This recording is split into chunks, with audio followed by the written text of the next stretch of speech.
ఐటీలో ఎంట్రీ కావాలా? Trainee software engineer గా అజా కోడింగ్ ట్యూటర్ లో 2 వీక్స్ ట్రయల్ పీరియడ్ లో వెంటనే చేరండి. తెలుగు వాళ్లపై అనుచిత వ్యాఖ్యలు చేసిన నటి కస్తూరిని పోలీసులు అరెస్టు చేశారు. కస్తూరి ముందస్తు బెయిల్ పిటిషన్ను మద్రాస్ హైకోర్టు కొట్టివేయడంతో పరారీలో ఉన్న ఆమెను తాజాగా హైదరాబాద్ లో చెన్నై పోలీసులు అదుపులోకి తీసుకున్నారు.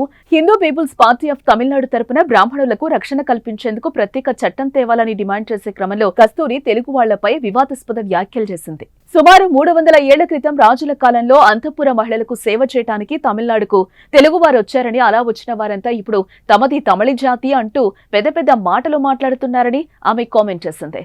అలా అయితే ఎప్పుడో ఇక్కడికొచ్చిన బ్రాహ్మణులను తమిళులు కాదని చెప్పడానికి తెలుగువారు ఎవరు అని ఆమె ప్రశ్నించింది.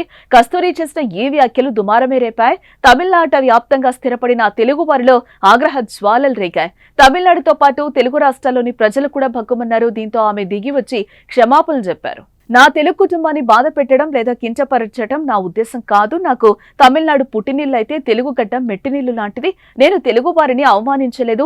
నా వ్యాఖ్యలను కొందరు వక్రీకరించారు. ప్రత్యర్థి పొలిటికల్ పార్టీలు నన్ను తప్పుగా చిత్రీకరిస్తున్నారని ఆమె అన్నారు. అనుకోకుండా వచ్చిన వ్యాఖ్యలకు నన్ను క్షమించండి అని వేడుకున్న తెలుగు వారిలో ఆగ్రహం చల్లారలేదు. తమిళనాడులో పలు చోట్ల కేసులు నమోదయ్యాయి. పోలీసులు భారతీయ నాగరిక సురక్షా సంహితలోని 4 సెక్షన్ల కింద కేసైతే నమోదు చేశారు. మధురై పోలీసులు తనపై పెట్టిన కేసుకు సంబంధించి ముందస్తు బెయిల్ కోసం కస్తూరి మద్రాస్ కోర్టులో పిటిషన్ దాఖలు చేశారు.